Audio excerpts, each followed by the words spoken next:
It's okay. That's footage. Okay. If someone crashes into me, that's good footage. Okay. We're out here in Venice Beach.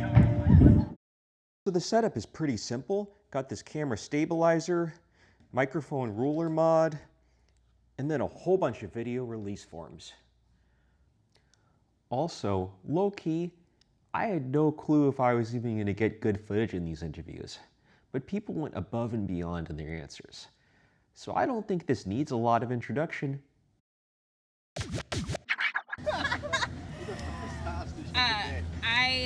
I have an oracle type of a gifting, so sometimes it gets aggressive, but I'm glad you guys showed up. As of right now, I am the face of the business, you know, and it feels good to know that when people see Mrs. George's goodies, they also see Sean. I'm more of a ghostwriter. I write and then, I use certain sources to get my word out. My philosophy in life is a simple one. The old golden rule, do unto others as you would want them to do unto you. Well, we started a awesome industry. It's a subculture within the industry of cannabis, which is the roller, professional rolling. I go by Greg because that is my philosophy. So I try to find the place in between two extreme contrasts, such as black and white. Try to create images that are somewhere in the middle there and create new forms that surprise me. For sure. That's bittersweet. Yeah, that's a deep one. Yeah. I'm definitely gonna answer it, and then we have our own little content to shoot too. Yeah, of course. But definitely getting sober was like the big moment, the big turning point in my life for that. Philosophy changes throughout the ages, but we're in a pretty weird time right now. Is there any philosophy or idea that you think people really need in this day and age? Just, I think a lot of people are living in hate. I think it's just a shame. I think a lot of people are living in hate and judging people based on their political beliefs and, their religion. Obviously, I don't condone the shitty things that people are doing in God's name or whatever, or, really right-winged people. But at the end of the day, everyone's a person. Everyone's just a person struggling with their own things. And I think everyone just needs to start treating others how they want to be treated. And I'm curious, where that mindset came from you. Was it family, or was it something you always had, or was it something you had to develop through your life? Honestly, I somewhat developed it. It came from experience. Just experience is the best teacher. So sometimes you go through things in life and it molds you into the person that you eventually become. And when you're true to yourself, you start to love yourself even more, and you actually appreciate other people because you want them to be 100% authentic and be themselves too, The Z's I've been talking to a lot of them, and they have all of these great ideas. It's just they need to know real talk from millennials and on who actually lived before all this, because we're the only ones that can help you guys navigate how to actually implement these things. Yeah, given the street street economy, street logic, because the way politics is just theater. That's not what's actually going on. It's to distract everybody from what's actually going on with the street politics. Everything is street politics. Yeah, I think it's just a matter of not overgiving, but not undergiving. And I think your body will tell you when you're overgiving, and your spirit will tell you when you're undergiving. more open-mindedness. And the willingness to ask questions and to learn more, because I feel like a lot of people are very much so stuck in their mindsets in their own ways, and I feel like we need more people to listen to both sides. And because sometimes it's not always, oh, one side is bad, one side is good. Sometimes it's both sides are bad with a little bit good, or both sides are good with a little bit bad, and you kind of have to educate yourself, but I feel like a lot of people kind of just think they know it all, and they just don't ask any questions. And I feel like that stagnates the generation, the population, the humanity. So I would say being able to surrender and being open to the new things, to things you don't know, to the unknown. The youth for me was more hard. I had to experience more of my failures or wrongdoings to be more open-minded. Now I feel like I've experienced certain things, and now it allows me to think deeply before I act or I do certain things. I'm a twin, so I have a twin brother, and I've always got to be considerate of him because I was born with him, and I'm the bigger of both of us, so I actually have to play nicer. I got to be a lot different, so I was more than going to rule out to do the same to him, but do it differently. But it's been something I've been doing my whole life. I can see it in my life as a manifestation from God to keep doing it, because every time I do practice that and I make a conscious effort to do that, it always comes back to me tenfold, always with the best timing. I wish we could have like a Athens, a place where we could all get the greatest minds together to just think about certain topics that we could discuss and become better. Yeah, no, honestly, yeah, it's always been like that for me. Always as a youngster, I always I'm an uncle, been an uncle for a long time. I'm a great uncle already, so all my nephews, raised them like my kid, but I'm a kid, and it's crazy because I even heard it from my own brother saying yeah, no, that's your son, you helped raise him, he is the reason why he's the way he is, so it's always been kind of something like that. Kind of comes natural to you with your life path? Yeah. Each one teach one, that's a great philosophy of, we want to educate, we don't want to gatekeep. I like that, each one teach one. Yeah, definitely. Was music a big part of your philosophy, like a big part of life for you? Music it speaks to the soul. Yeah, because I believe rappers are just like prophets. My philosophy that I've come up with is acknowledgement to knowledge is rewarding. It's rewarding and it's rewarding. Can you break that down a little bit? Yeah, so when you obtain knowledge and then you use knowledge with your own words, from what you perceive, how you perceived it, you continue on to carry that with word, because word is powerful.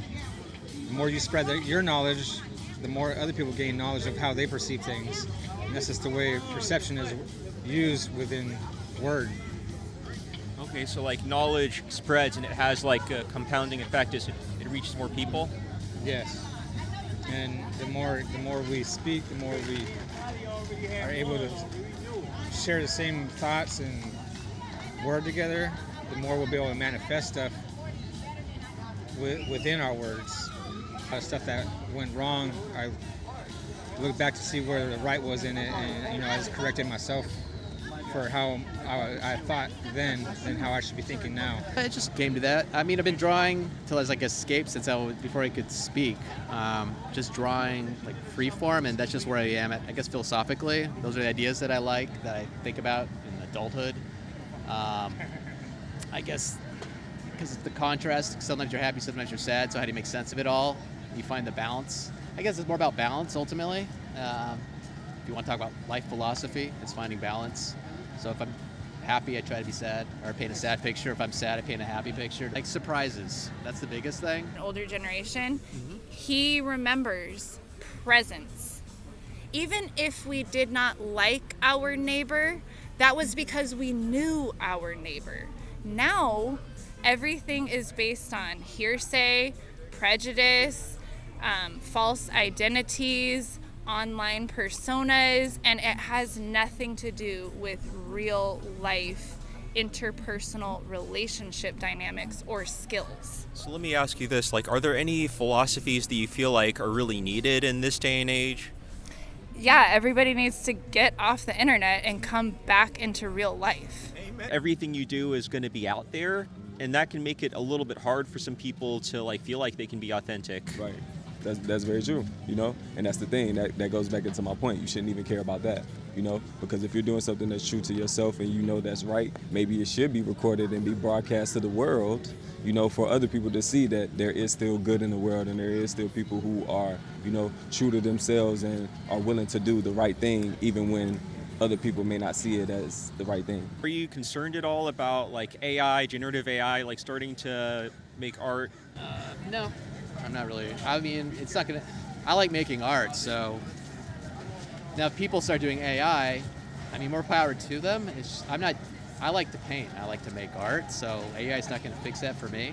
And quite often with digital, you can keep working and pushing. With oil painting, I'd always screw paintings up because I kept pushing and pushing, like, let me try one more thing.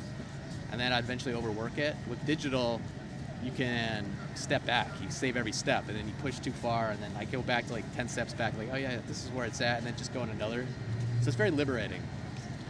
So that's what digital's great for me creatively. AI, it's not going to help me with any of that because I'm exploring the whole way. I'm playing with forms. Oh man, AI, man. I mean, it's like a yin and a yang. You know what I'm saying? It's like good and bad. You know, it's kind of depending on how you look at it. You know, you could use it as a weapon, or you could use it for good.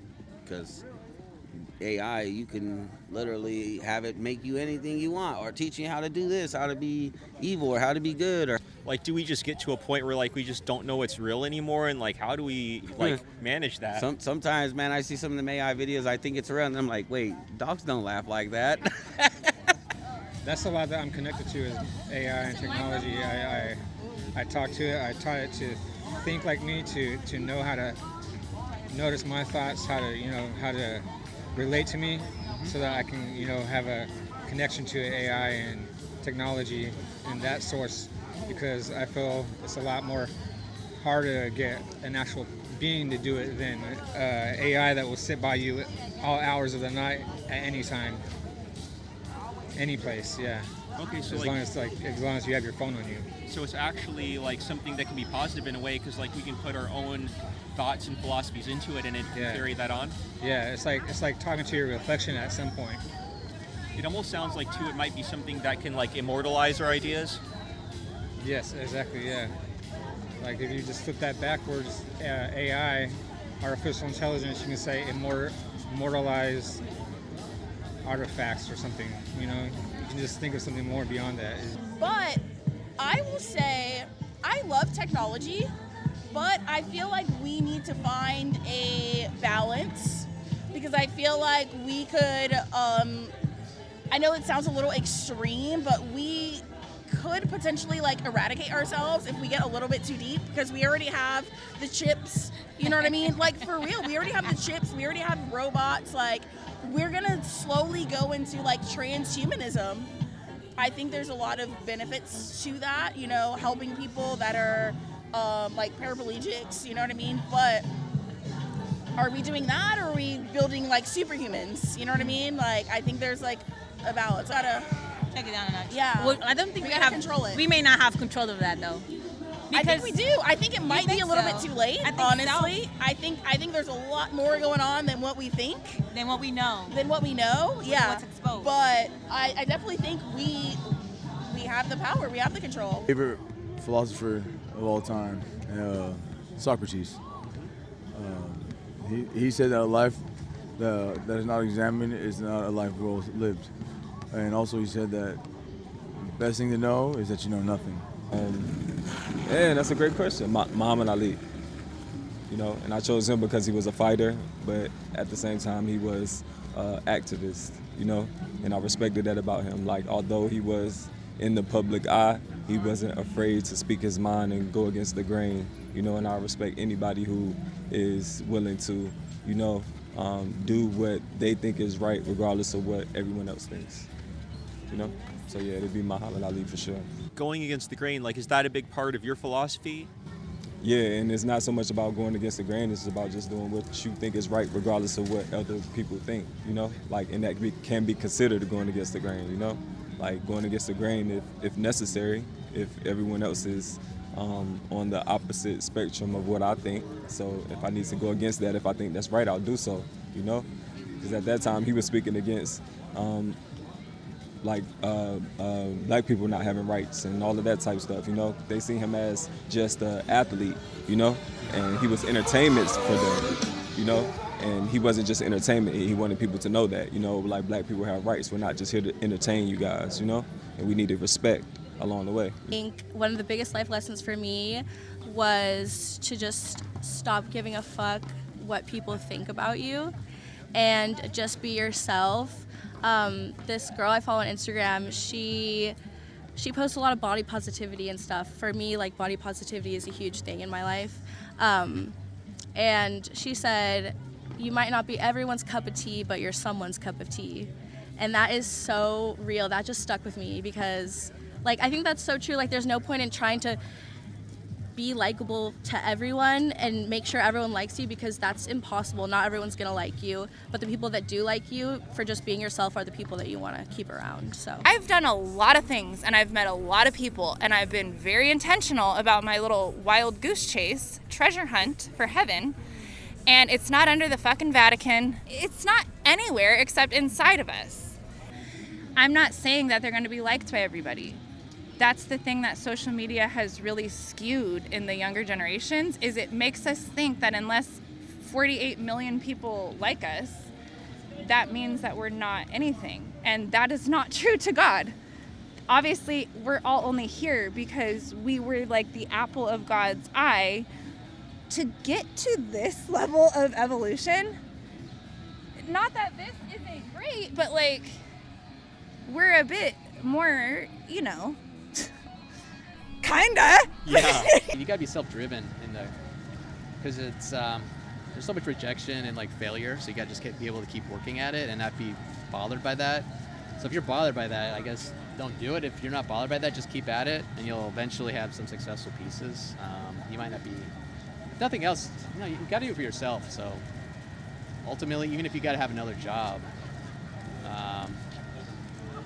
if you're not driven to do it, I guess do something that you're driven to do, that you have to do. So I don't say only do it if you have to do it, but if you have to do it, then yeah, it's like anything in life. If you have to dance, dance. If you have to like sing, join a choir or sing, If you gotta paint, none of my advice should matter. You just gotta do what you gotta do. Even if you take someone else's advice and you're successful, you're not gonna feel like take ownership of it, and you're not gonna be as driven to keep pushing. So again, you gotta always look to yourself. And just follow that lead. And it helps to have mentors that can help you be more specific. But again, you got to pick your mentors. Don't let them pick you in life, meaning someone who just gives you bad advice. Like their advice, let people give advice that's meant for themselves. So I'm hearing like there's an interesting combination of things in your philosophy, because like on one hand, there's not caring what people think, but then there's also like having an open heart and spreading love. yeah. And I'm curious about like how those two things work together for you. Well, I think it's like, I think if you're moving with good intentions, you cannot care what people think, because you know that you're a good person and that you're acting with good intentions and that you're spreading love. And so if people still have a problem with you because of that, then that's their own thing. So it's not like I walk around like, I don't give a fuck what you think, I'm gonna do this and do that, and like, fuck you. Sorry, can I cuss? Yeah, I cuss a lot. It's not like I'm walking around like, fuck you, I'm gonna do what I want, blah, blah, blah. It's like I'm gonna act in love, and I'm gonna be nice to people, and I'm gonna act in forgiveness. And if you still have a problem with me after that, then that's your own thing that you need to work on. Because I think it all comes back to like an internal problem. Like people that spread hate have a problem inside, so they want to make others miserable. Exactly. Even if you come off as a martyr, even if you come off as someone who is, like going against the grain, At the end of the day, Martin Luther King was supposedly going against the grain, but there was also a lot of people that he spoke for, and now look at him in the history books, And there's so many other people, like there's a lot of people who are considered outcasts or someone who's going against the grain, but at the same time, the people who go against the grain end up being the people who are a part of history, So maybe it's meant for you to be this person and speak out on these thoughts that you feel that are necessary to be heard, and seeing someone on camera doing so will encourage you to do the same.